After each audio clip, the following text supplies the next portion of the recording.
Hey, hi Bruce. Hi everyone who's here. If you're new here, welcome to my live streams. I try to keep the technological mishaps at a minimum, but I can't promise anything. Um, if you are here every weekend, and there are several people I already see in the chat who are my regulars, so thank you for just coming here every week. I do these live streams once a week, every Monday at 1 p.m. Eastern Standard Time.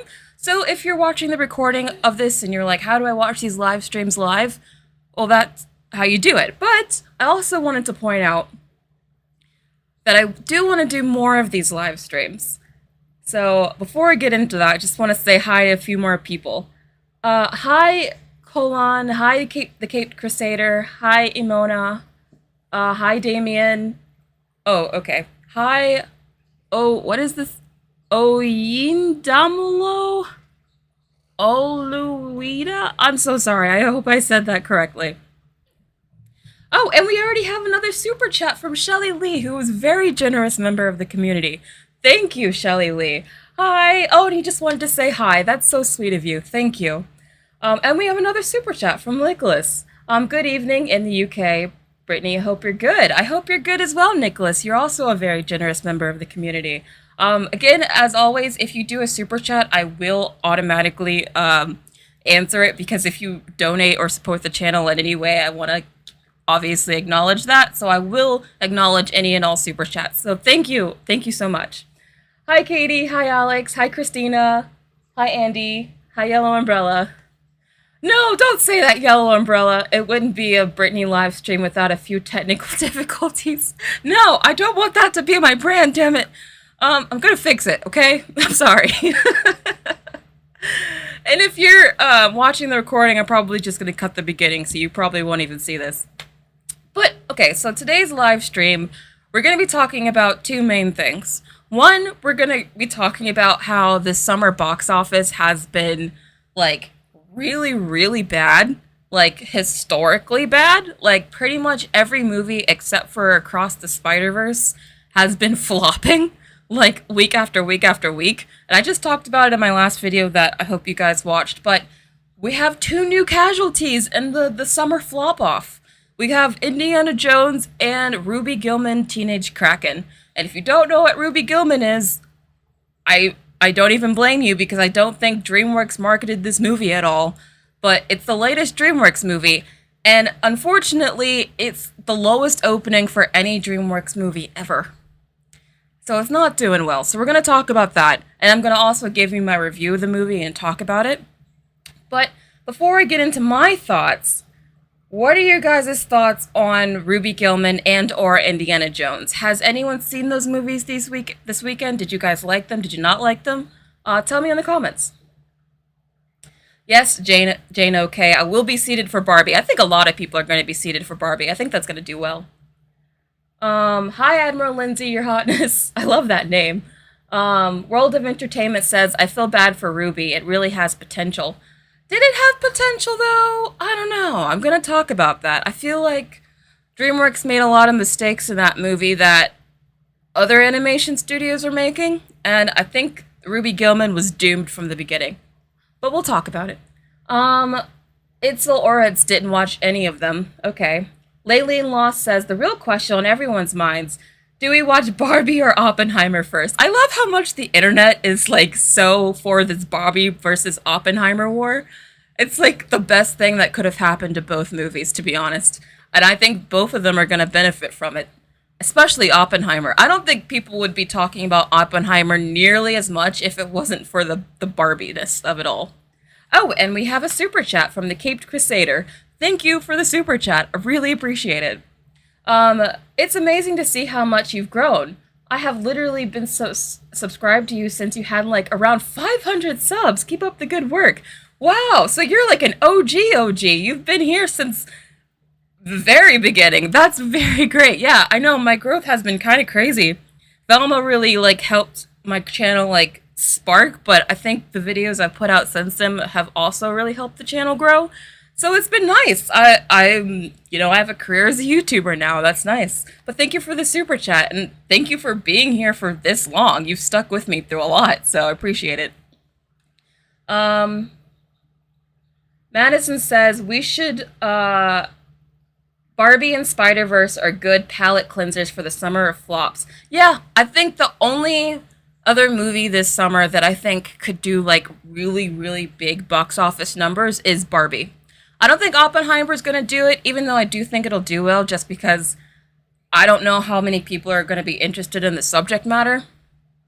And to be honest, I think Mission Impossible could also potentially underperform because I don't hear anyone talking about that movie. So honestly, it's looking like a bad summer all around. Kiwi Roses says it's kind of messed up, but I find joy in all the movies flopping since they're clearly ignoring the fans' wishes. Yeah, you bring up a great point, Kiwi Rose. There is a bit of a silver lining to all this, and I think the movies that are flopping really badly are the movies that no one wanted in the first place. You know what I mean? I think that the movies that are succeeding are the ones that feel the most fresh and different, and they're the ones standing out, which is why I think Barbie's going to do very well, and why I think Across the Spider-Verse did very well, and why I think Puss in Boots did very well. I think there is a trend forming, you're right. Tanisha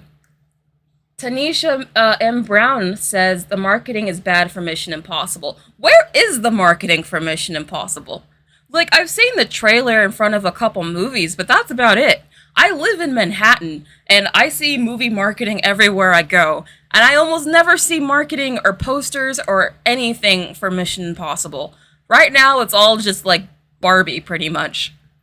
So, I don't really know. That's also something I'm going to talk about, is that I don't think Hollywood's marketing is really reaching people these days, which is kind of interesting. Yeah, the lack of marketing is confusing, Laylene. I don't know why studios aren't marketing their stuff, because let's get into it, okay? So, ooh, don't look at that. Let's talk about Ruby Gillman first. So Ruby Gillman just opened at the lowest opening ever for any Dreamworks movie. Like, really, really low. How low, you ask? Well, 5.2 million low.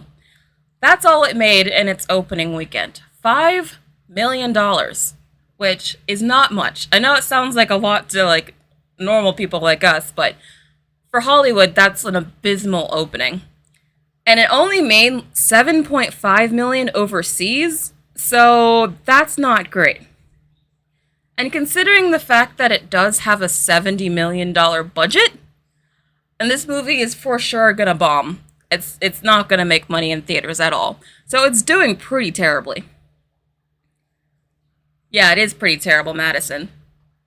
And Elemental also flopped. Now, thankfully, Elemental's having legs in theaters, so it is holding well, so it might make a little bit more than people expected, but it's still not going to make money.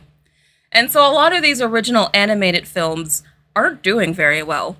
And I'm asking you guys, do you think that it's because these original animated films aren't doing well because people just don't want to see anything original? Or do you think that movies like Elemental and Teenage Kraken didn't do well just because they didn't look interesting? Because I think it's just because the trailers didn't make the movie look interesting. And we're actually going to react to the trailer in a second, because I know most of you probably haven't even heard of this movie or seen much from it. So I'm going to point out a few things. Christina Aguilera says the Teenage Kraken is generic mainly because the concept mermaids are evil isn't a new thing. I don't know why DreamWorks are repeating the same concept, like people don't know the mermaids are evil.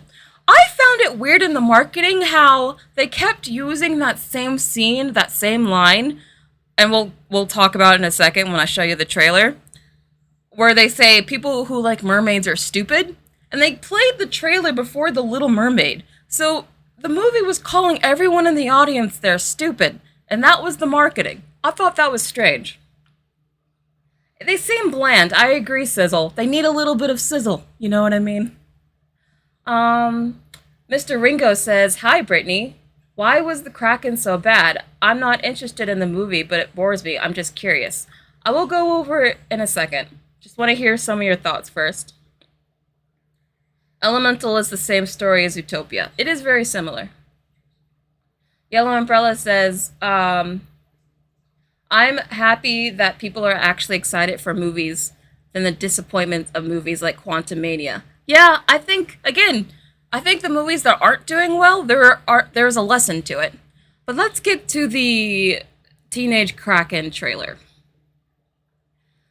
because I bet a lot of you haven't even seen much marketing from this movie. So let me point out to you why I think this movie was doomed from the start. And I'm also going to go over my own thoughts on the film as well. So, firstly, I just want to point out that I really think this animation style is dated in the modern era. It's way too clean. Hold on. The mighty power. This sort of doughy look where it just looks like, I don't know, they're all like 3D clay people. This look I don't think is very appealing anymore. I think after movies like Spider-Verse, Puss in Boots, I think people are really looking for a different kind of art style now, and I just feel like this very clean, almost Cal art style look is like very dated. Like, I think any movie with this kind of art style is facing an uphill battle at this point. What do you guys think? Oh, Admiral Lindsay says, honestly, I don't really like the art style. That's what I'm saying. I think yeah. Laura Eskin's art says it looks mushy. And honestly, the character designs in this movie are terrible. Like, I'll show you in a minute what I mean, but, like, they just looked very unappealing to look at. Like, the proportions of their body were wrong. Like, they would have very tiny torsos, but, like, super long legs, or the opposite. So it wasn't even, like, super uniform. They just looked kind of terrible. Oh, Peach Cobbler says it reminds me of a toddler's TV show. It does look like it skews very young. And I can tell you after seeing the movie, I think they were aiming for a middle school girl. Like, I feel like this movie is very niche in that... Actually, it's very similar to Turning Red. If you guys have seen Turning Red, it even has a similar storyline where instead of the girl turns into a panda, she turns into a kraken. It's a very similar concept. And they even still have this not stupid, but just really tired generational trauma storyline where the mother is super overprotective of her daughter because of what her mother did to her. And I just feel like that's also getting really tired. Not many people were in the theater when I watched it. It was like maybe a dozen of us in the theater. Yellow Umbrella. It was not good. Yeah, I don't insert cool name here. They don't even really look like krakens. They just look like weird, noodly amoebas. You know what I mean? They're just not, like, aesthetically pleasant to look at. And I feel like the designs are a huge reason why this movie just didn't look appealing from the trailers. And why people stayed away. Your mother never Listen to this. told you were royalty? The women in our family have the mighty power to turn into giant kraken. This The women in character our right family.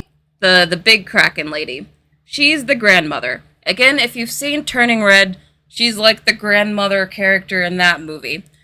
It's all the same generational trauma stuff. And she's here trying to tell her that she should embrace her heritage and embrace being a kraken, and all of that.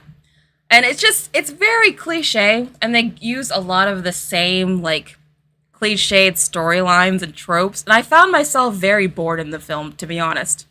Just because aesthetically, I didn't like how the characters looked, and then the story was so paint by numbers. Like, they played it so safe in this film. It was not great.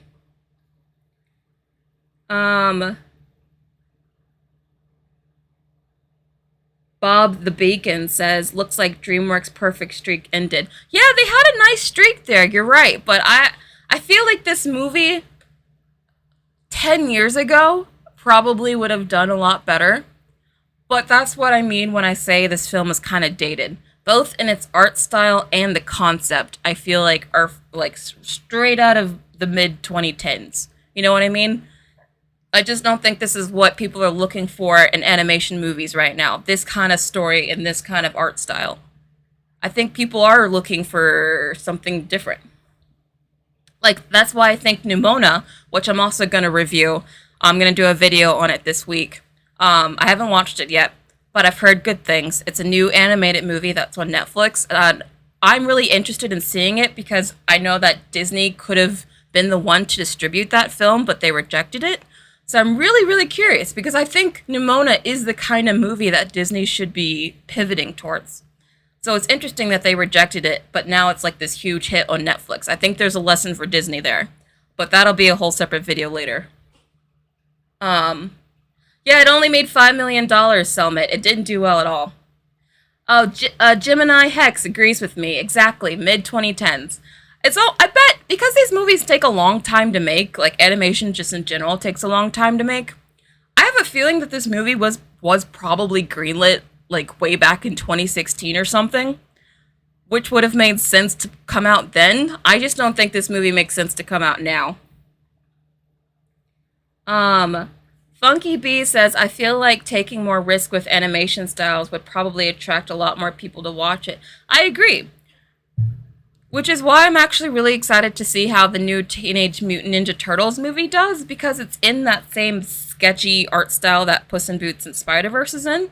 So I'm curious to see if that draws people to the theaters just because of the art style. I think it could. I'm actually kind of interested in the movie just because of the art style. I don't even care about TMNT. I have a hard time saying it. It's like a tongue twister to me. TMNT, you know what I'm talking about. I'm interested in that movie because of the art style. Alicia Hung says, Dreamworks is making a Trolls 3. A sequel nobody asked for. A Trolls 3. I don't know. I guess kids like the Trolls movie. I've never really been into the Trolls movies. Nimona was so good, Jamie. I'm really looking forward to it. Really looking forward to it. The power to turn into giant Kraken. What now? Ruby, you're a princess. Also, the issue that I have with this character right here is that she is constantly anxious the whole movie. Like, she doesn't really have much dynamic to her as a character. She's pretty much the same, like, whiny, anxious person the entire movie. And you're about to see what I'm talking about here. I think I am having a panic attack. That same whiny voice she just said that in is how that character talks like the entire movie. And it gets really annoying after a while, I'm not gonna lie. Like, she talks in the same, like, rah, rah, rah. I mean, I can't even, replicate it, but it's annoying. You know what I'm talking about. And on top of that, she has these friends. Are they in the video? Hold on. I think they might be in here. Okay, Ruby, have a completely, totally ordinary day. Where are our friends? Because our friends are the worst. Okay. These guys. Well, that's the guy she likes. But, again, look at the ugly character designs here. I mean, not just the hair, but also the face and just the proportions. This is how a lot of the characters look in this movie, and they just all look ugly. Very, very cringe.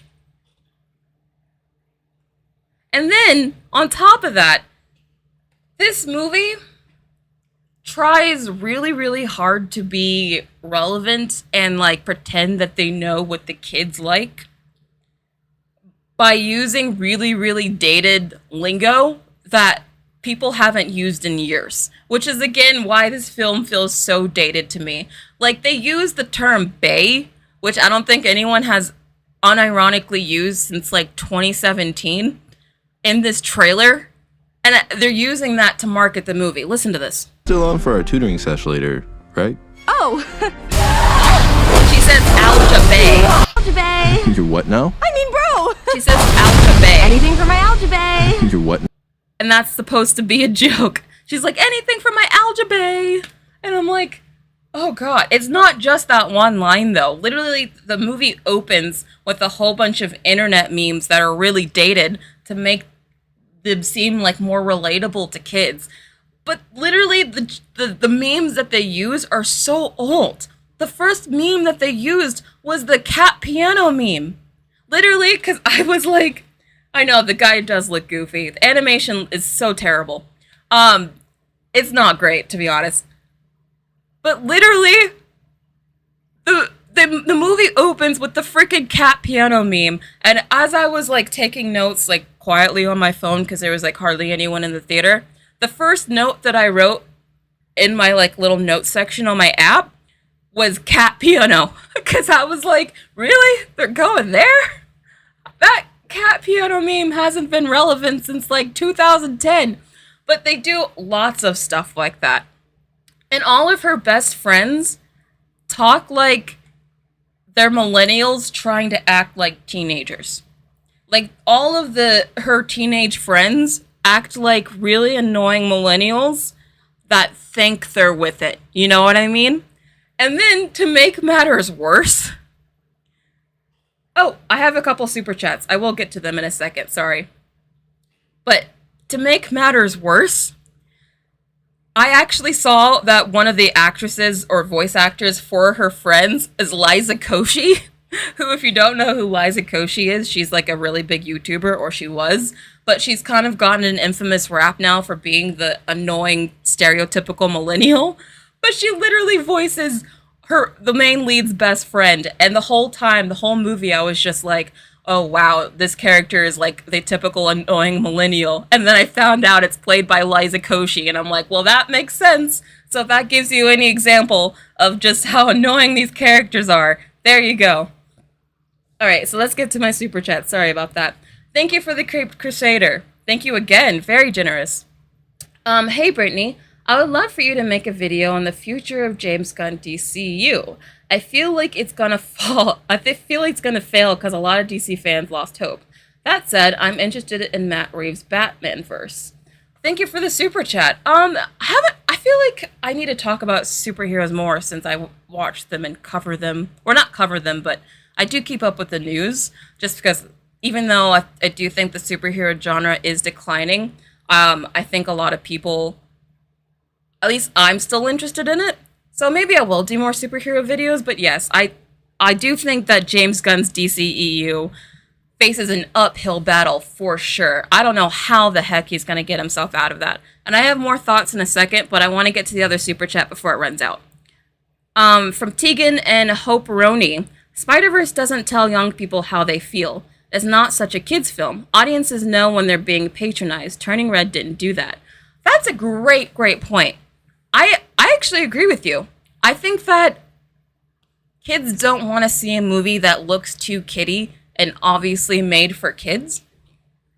And I think that both Elemental and Ruby Gillman had very childish ad campaigns that made the movie look like it appealed to very, very young kids. Now, with Elemental, I think older audiences could like it too. But Ruby Gillman, it is, I think, aimed at more younger kids. But yeah, I don't think audiences like being patronized no matter what. That's a great point. I think people are picking up on that in trailers, and I think that's what's keeping people away from certain things. But you're right. Thank you for the super chat. That was a great point. And just getting back to the DC thing. Sorry. Don't mean to flip-flop. I just saw that the timer was running out on the other super chat, and I wanted to get to it. But yes, I think the future of DC all hinges on Superman Legacy. I think if James Gunn can save the DC universe, it would be with Superman Legacy. That's the only thing that can help. That movie has to be a major hit.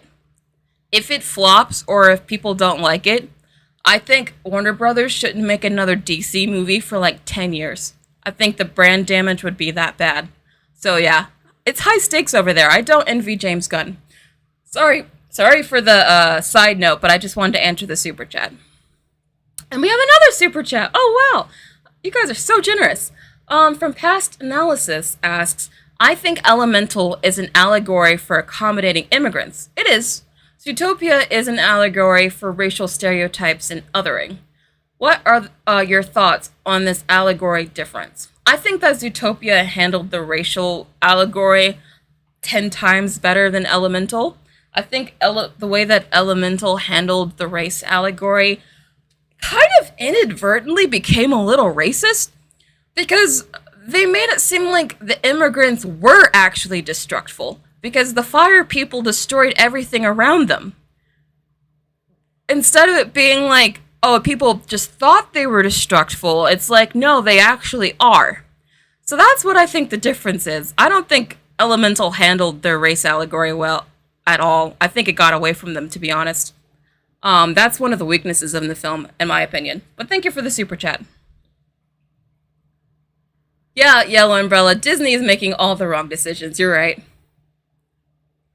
Crimson Sun says, one strange thing I noticed with Ruby's trailer is how the art style is cartoony, but the water is so detailed. Yes, a lot of things are doing that, where it's like the world itself is hyper-realistic, but then the characters themselves are super cartoony.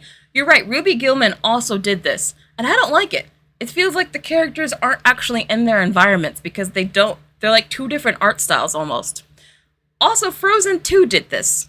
A lot of scenes in Frozen 2 looked very real, like the environments, but then the characters themselves were very cartoony. It was very jarring for me. I don't know why that's becoming a trend.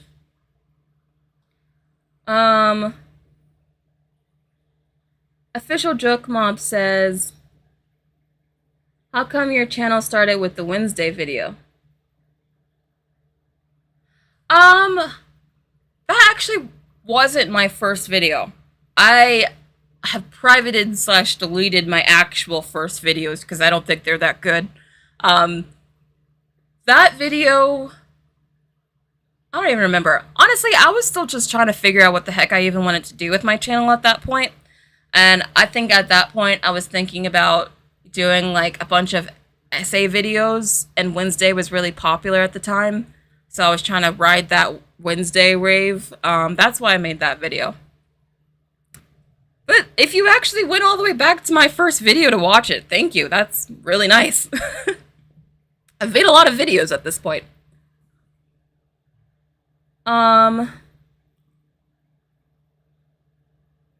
You like his hair, but not the rest of him? He looks strange. It's just all of these... I mean, bro! Like, even Ruby, I'm not even totally loving her character design. Like, the bean mouth, and then, I don't know, even the hair just looks like... You know what her hair reminds me of? Do you guys know those, like, gummy, like, swordfish candies? Do you know what I'm talking about? That's what her hair looks like. It looks like a gummy candy. Like, I can eat her hair. I know that's weird, but it was really distracting because the whole time I was just like, that looks like gummy candy.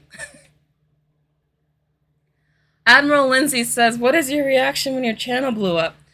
I don't really know. I still feel like I'm processing it now.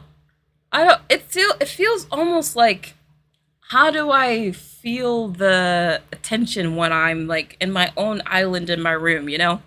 I'm just happy that people are watching my videos and liking them.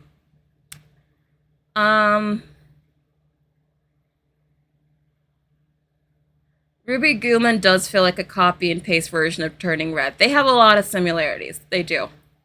Looks like Gushers. That's what I think I'm talking about. Swedish Fish. Thank you, Cage Madness. The Swedish Fish. Yes, her hair looks like a bunch of Swedish fish tied together. Do you guys know what I'm talking about? Okay, I'm glad you guys got what I was saying, what I was describing. Yes, Swedish Fish. That's very weird. It's very specific, but that's what her hair reminds me of. I'm glad you like Turning Red, Yellow Umbrella. I thought it was alright.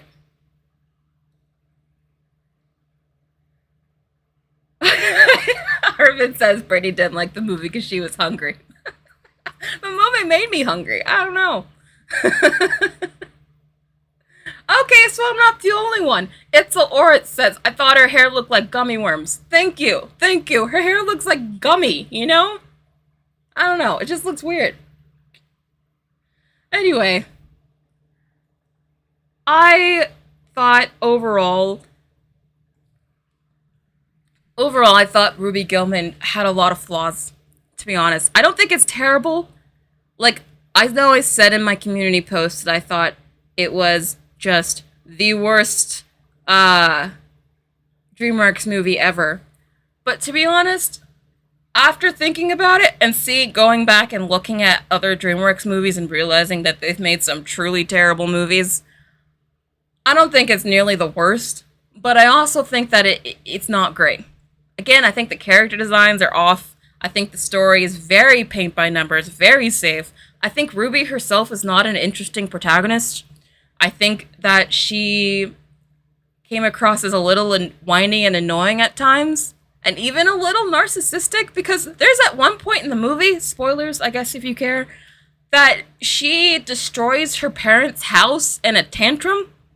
And I just thought that was like a little selfish. I don't know. And then she faced like no consequences for it. So I didn't really care for Ruby as a protagonist. And then on top of that, you had this fake Ariel here, who I think is supposed to be obviously a ripoff of like Little Mermaid's Ariel. But she's not even a good villain in this, because they do this whole fake out twist thing where at the very end you find out she was the villain all along. But the movie spends the entire time building up their friendship. So, really, for most of the movie, there's no stakes at all to anything. Because,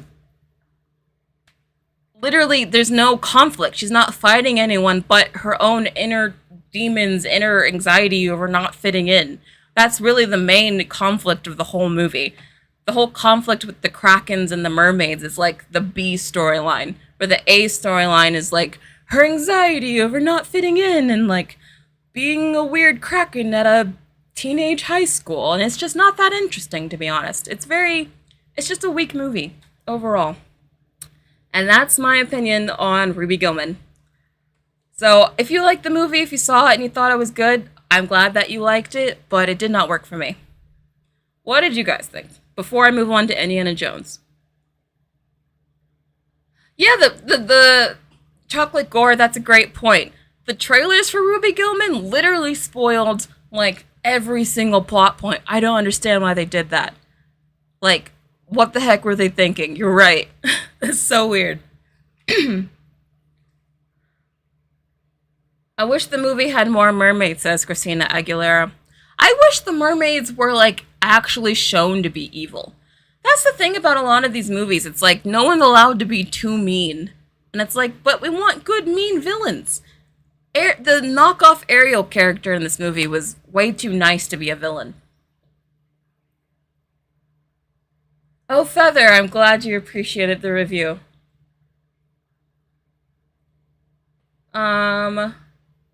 Rainey says, would you recommend the movie? No.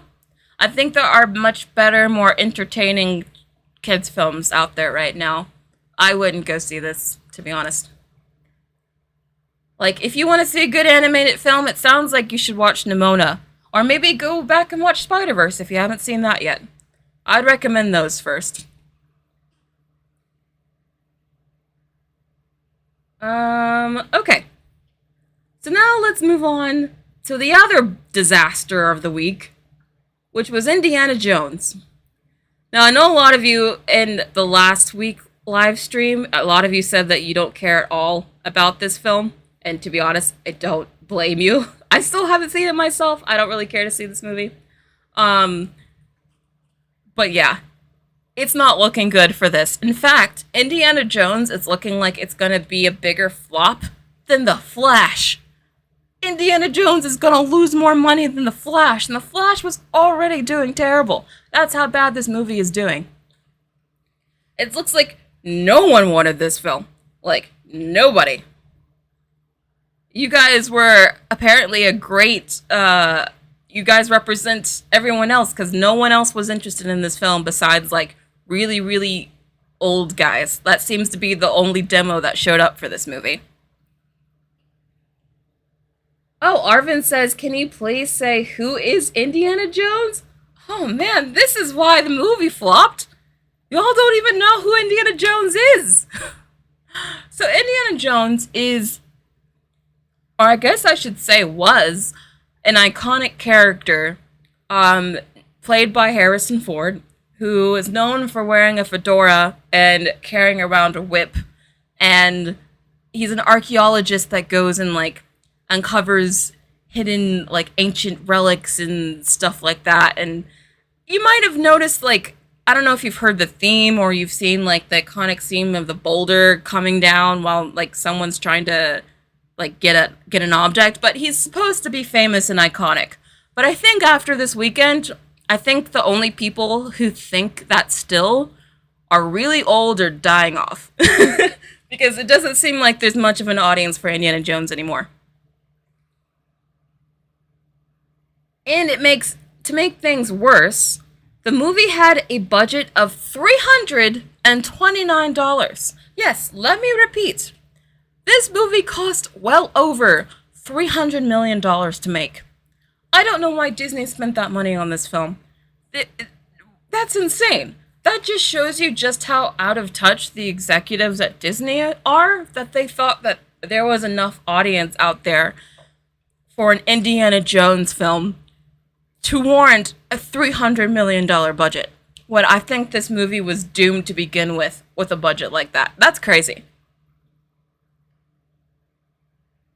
Well, because Indiana Jones has a bigger budget, that's going to be the bigger bomb than Ruby Gillman, XXELO. Oh, we have another super chat from Nagisa Furukawa. Thank you. I only know him from the meme and Lego game. Oh, no! You only know him from a meme? Oh, my God. God. Sorry. It's just funny to me because Indiana Jones has like a whole stunt show in Disneyland, and he has a ride in Disneyland. Like, Indiana Jones was supposed to be like this really well-known, famous character. But I don't think that really, especially like if you're under 25, you probably don't have any idea who that guy is. But he's supposed to be an icon. That's crazy.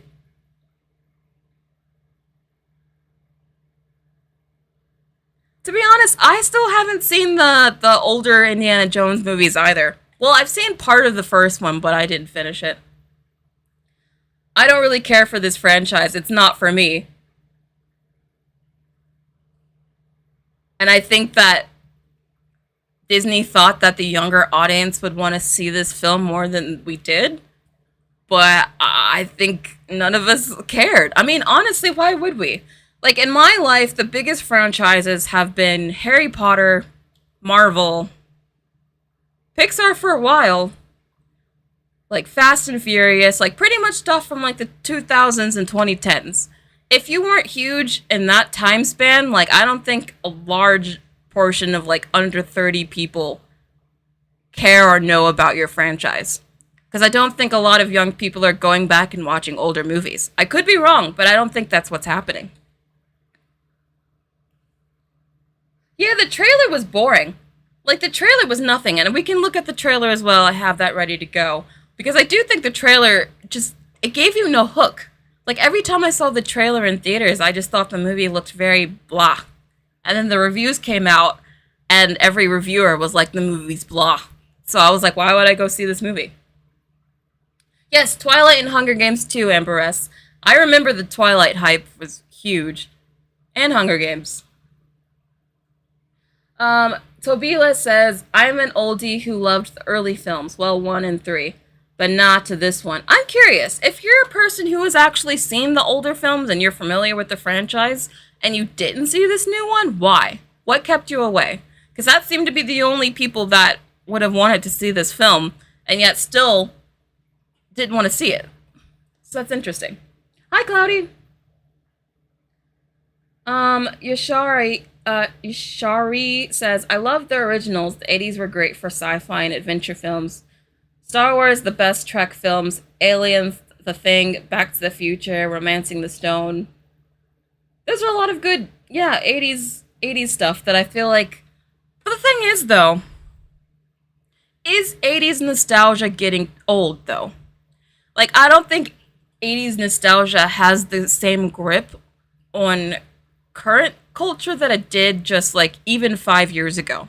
I think we're starting to get a little bit past 80s nostalgia, and I think Hollywood is starting to move into like 90s and even 2000s nostalgia. I feel like that's where we are now. Yellow Umbrella says, I bet there was a movie theater with 60-year-old men only inside. Yeah, I mean, according to the age analytics, I don't know if it's in this article. Oh, it is.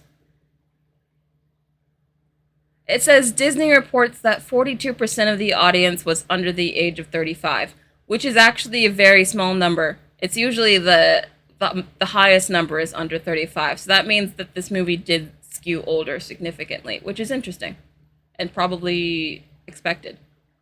Okay, well then we got their answer right there. Luciana says, Crystal Skull never happened. We don't talk about Crystal Skull. I saw that movie when I was like 12, and I barely remember it. Gemini Hex says, 80s nostalgia is working for TV. Look at Interview with the Vampire, Stranger Things, the Chucky, Hellraiser reboots. Yes, but all of those were greenlit like a few years ago, or even several years ago. Like when 80s nostalgia was still super strong. I think we're starting to see it wane a little bit now. We have another super chat, thank you, from Kat Kofer. Thousands were also based on books. I think we should go back to adapting more books, to be honest. I don't know why Hollywood stopped that. I think we need to go back to like adapting really big, classic, iconic books, like how Dune did it. I think we should have more movies like that. But thank you for the super chat. Moses Blackthorn says, Indiana Jones was from the WW2 generation. Yeah. I think they're probably mostly around Harrison's age.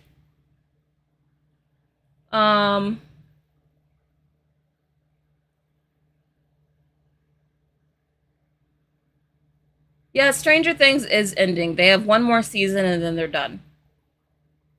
I do love Dune, Yellow Umbrella. It looks great.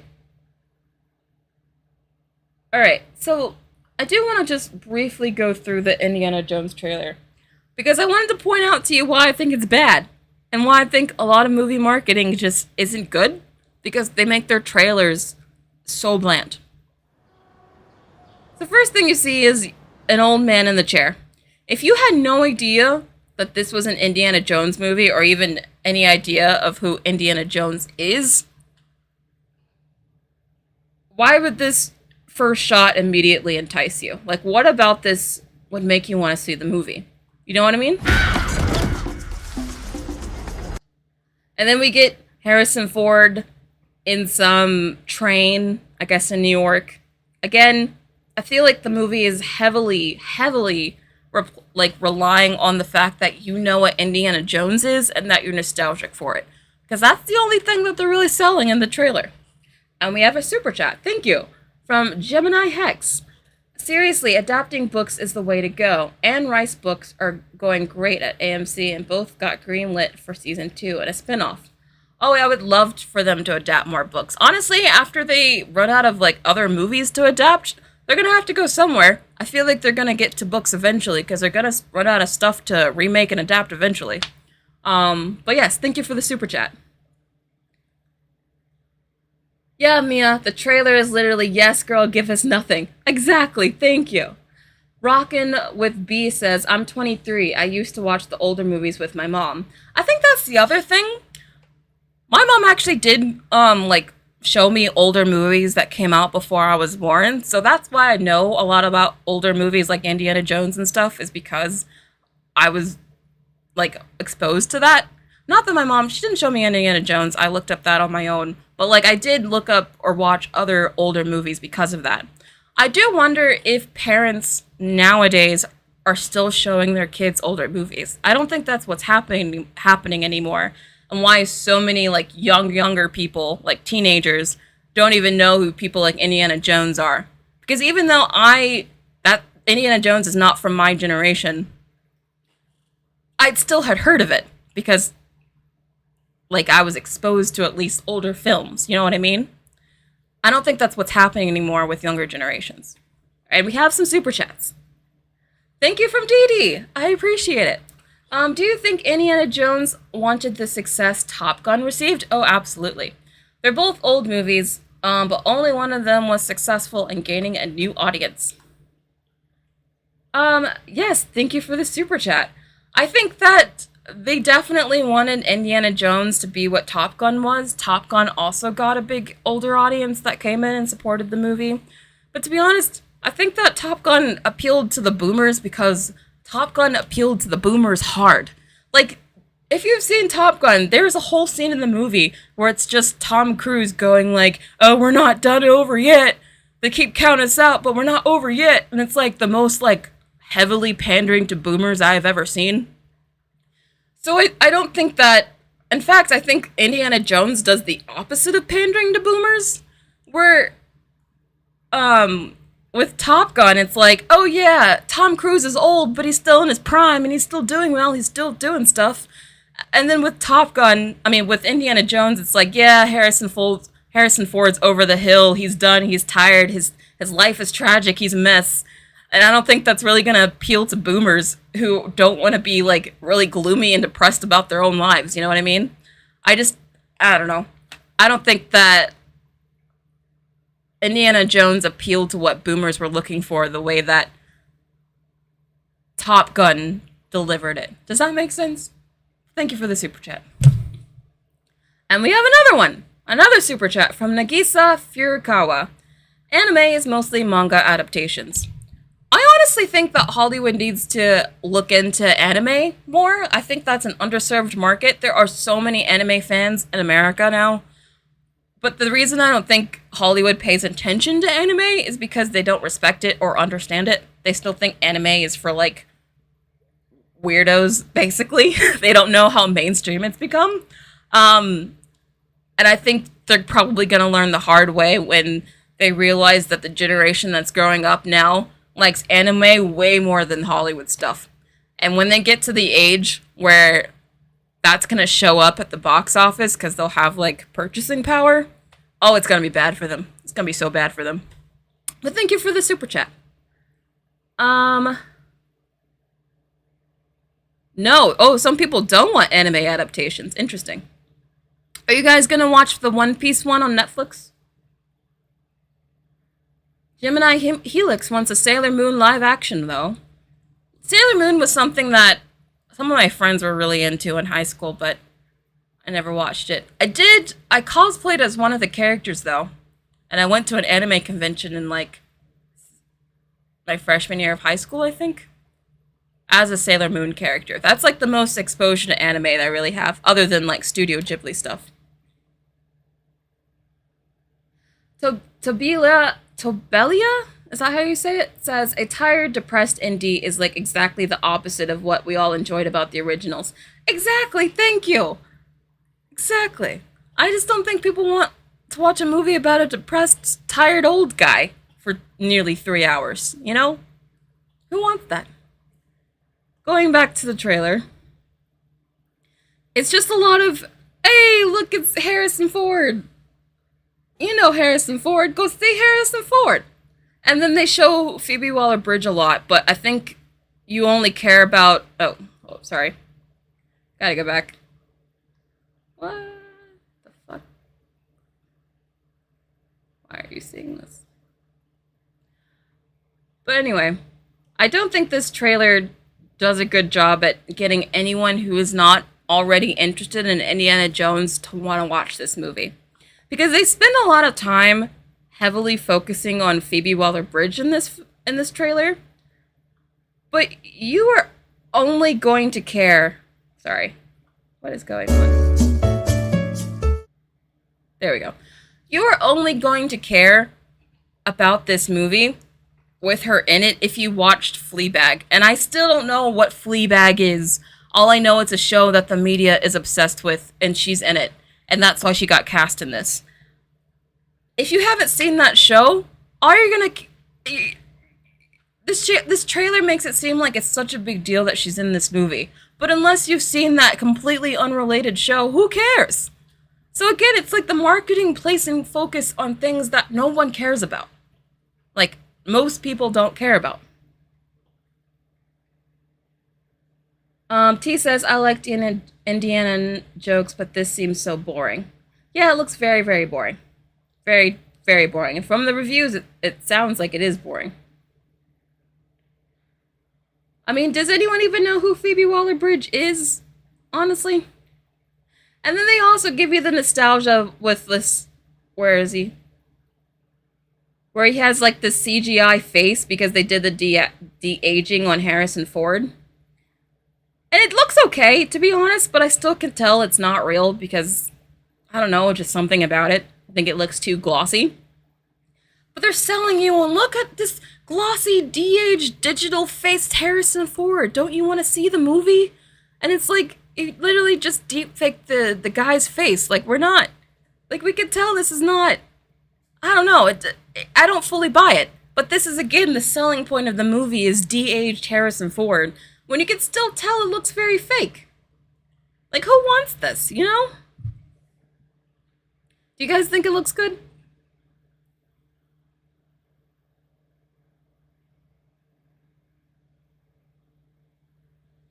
I don't even care enough about Indiana Jones to care if someone else takes over the mantle. Like, that's how little I care about Indiana Jones. The reason I brought up Phoebe Waller-Bridge is because they spent a lot of time in the marketing hyping her up, but you would only care about her in this movie if you saw Fleabag, which is a movie or a show that the media likes, that Hollywood likes, but almost no one outside of that circle has seen. So that's what I'm talking about. There's just a very big mismatch between what studios think is interesting and what audiences are actually looking for.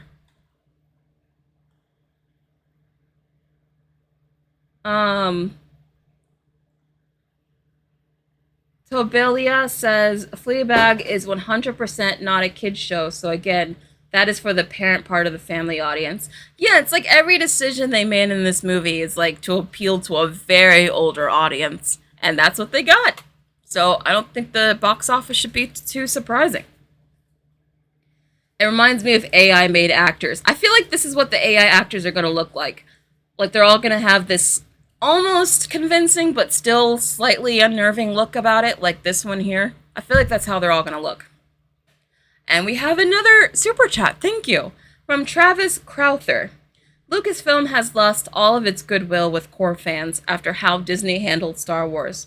Core fans prefer to remember Indy from the past 3 films. I think that is also part of it. I think that there is a certain part of the audience that is just mad at Lucasfilm for what they did to Star Wars and they won't see anything they make now. If that is true and it's genuinely a big enough audience to make a difference, I don't know how Lucasfilm gets out of its current problem. Oh, that's a good question. I'll ask you. Between DC and Lucasfilm, so like Star Wars, who do you think is doing worse right now? DC or Star Wars? Because I say they're both like doing pretty badly. Like Lucasfilm in general with Indiana Jones is doing badly. Like which studio do you think is doing worse? Thank you for the super chat. I have heard of Blue Beetle Christina Aguilera. I don't think Blue Beetle will make, like, any money. It will make $2. Mia says, I don't understand why people aren't taking more risks and original plots. Isn't that clear what fans want? Well, I think the reason why they're so, like, doubling down on all this IP is because a lot of times when they do put out original movies, they don't do well. Like, Jennifer Lawrence just had a movie that came out called No Hard Feelings. I don't know if you guys have heard of it. But it's only made like 30 million worldwide so far. No, 30 million domestically so far. So that's not a lot of money, but it was an original film. And studios see original films making only $30 million domestically, and they decide not to do that because they want to make money. So I think we have to just support original films in theaters. But at the same time, I think Hollywood has to make original films that people actually want to see in theaters. And I don't think No Hard Feelings was ever going to draw like a huge audience. So that's where I think. I think Hollywood is very much a culprit of all of this, just not making interesting enough original films that people want to see.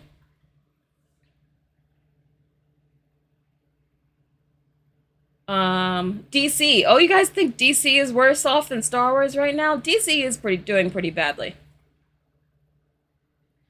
Past Analysis says Star Wars at least has The Mandalorian, even if I haven't watched it yet. My trust in Star Wars is still low after Rise of Skywalker. Yeah. I mean, they're both doing pretty badly, but I do think that DC is... Again, I don't envy James Gunn. He has a tall order ahead of him. If James Gunn can actually turn the ship around, if he can save DC, that might be as impressive as what Kevin Feige has done with Marvel, because that's how much of a task he has ahead of him. It's bad over there. The mid-era of Hollywood. Yeah, that's a good way to put it. Luciana says, Brittany, have you read Ezra Miller's latest statements? I have read Ezra Miller's latest statements. In case you guys aren't aware, Ezra put out a post on social media a couple of days ago, basically talking about how someone has been trying to... I don't know, I was a little confused by what the letter was saying. I think Ezra was saying that there's someone faked a report about... I think he's talking about the grooming allegations, like someone faked a report about it, and that he's only just now allowed to actually talk about it. I think that's what the post was saying. If that's true, if he can actually prove all of that, then maybe he can clear his name a little bit. But I honestly think that it's going to be hard, because it's been like an entire year where people have just sat with this really negative feeling about Ezra Miller, and I do think it affected The Flash. So I think he's going to have to go away for a while and like prove that he can stay on the best behavior before like he gets fully accepted again by Hollywood and by fans. I think it's gonna have to be like a whole like just go away for a while, cool off, have good behavior, and then maybe Ezra can come back. I think that's what's gonna have to happen, because I think the damage has just been too bad. We have a super chat. Thank you from Bell Dreamer 7. Indiana Jones was meant for the teens and kids from the 80s, so that is Gen X and older millennials, but most of us stopped watching as Crystal Skull. Still recommend 1 and 3 for Indiana. I haven't seen, like I said, I've only seen like half of the first one. I haven't seen the other Indiana Jones movies. But yeah, I think it even appeals older than what you're saying. I think this movie mainly appeals to like Gen X and boomers. I think it skews way older. But yeah, I think the audience that was like teenagers in the 80s, they're starting to get a lot older now. So I don't think, that's why I'm saying I think the 80s nostalgia is starting to like dissipate a little bit, because I think that generation is getting a lot older now. Does that make sense? But thank you for the super chat. Yeah, Ezra has to clean themselves up. That's a great point, Heather S. I think Ezra has to prove that they can be good. I think it's going to take that much, to be honest. Heather S. says that statement was tone deaf. I mean, it didn't really explain much. It was a lot of vagueness, to be honest. Like I said, Ezra is going to have to prove his innocence, to be honest. Alright, so it's been an hour. I've talked a lot. I will answer a few more questions, and then I have to go. Actually, I'm going to be touring Brooklyn for the first time today, so I have plans today. But thank you for coming to my live stream. Again, I do these every week, once a week, on Mondays. Although, I'm actually thinking I want to do more live streams than just one a week. I'm thinking I want to move to doing live streams multiple times a week, because I like doing these, and I know that not everyone can catch the one on Monday. So I'm thinking about doing another live stream, possibly even tomorrow. We might talk about Barbie. So keep an eye out for notifications. I'm probably going to do another live stream this week. I can't confirm a time yet, but I will put out the notification well in advance so you'll know. It'll probably still be around 1, so get used to that time. But yes, I want to do more live streams with you guys.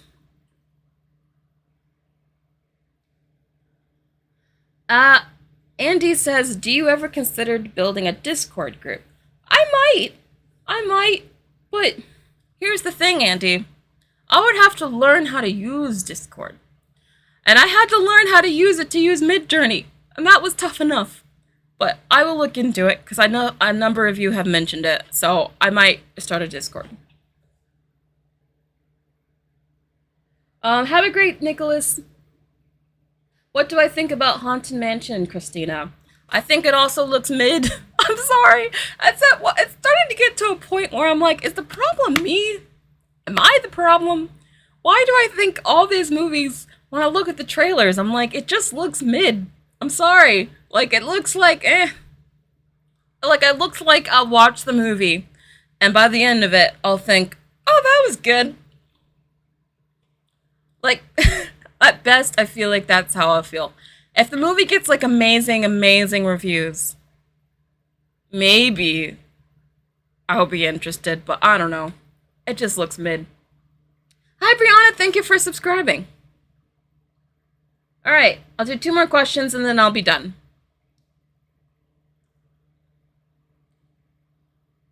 Hollywood is the problem, Luciana? Oh, thank you. It's not me. Okay. Because sometimes I'm like, maybe it's me. Maybe I'm just being too negative or nitpicky. I don't know.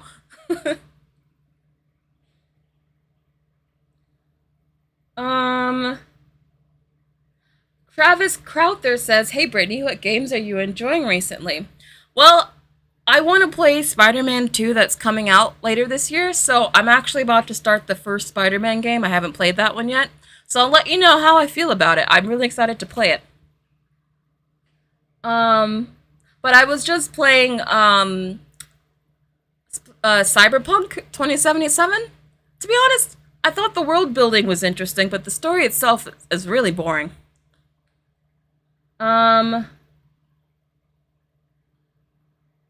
Okay. Oh, Agent S says Oppenheimer looks mid too. I just don't like films that are trying to win an Oscar. I think, to be honest, I was like you. For a while, I didn't care about Oppenheimer. I think the Barbenheimer stuff is what has gotten me more interested. Actually, you know what got me more interested in Oppenheimer that made me want to see it? Is a couple months ago, the godfather of AI, he quoted Oppenheimer saying basically that he regrets his life work and that he thinks AI is like the new nuclear bomb, essentially. He was like, I am the destroyer of worlds. Like, there was a whole story about the godfather of AI saying that stuff. And after he said that, it made me more interested in Oppenheimer, because I was like, oh, so Oppenheimer is kind of like, so this is kind of like, I don't know, like how AI is like as dangerous as a nuke. I don't know. That's what made me interested in it. But yeah, I can understand why you'd think Oppenheimer is not that interesting. I'm curious to see how Oppenheimer will be received abroad, because Oppenheimer is a very American-centric story. Like, very American. Like, it's all about how America won the war and was perfect and amazing and did all this stuff. I don't know if other countries are going to want to see that, to be honest. So we'll see. I can actually see Oppenheimer underperforming. I think Barbie will do really well, but I can see Oppenheimer underperforming. All right. Thank you, everyone, for coming to my live stream. I really appreciate it. Again, all the regulars, I love seeing you guys in my live stream every week. It warms my heart. I will be doing another live stream this week, maybe more than one. I'm trying to figure out an idea of how I can basically make live videos so that I can talk about stuff with you guys, but then I can edit it afterward and turn it into a video. I'm trying to work out how I can do that. So we'll see. But again, thank you everyone for showing up. I'll see you again later this week.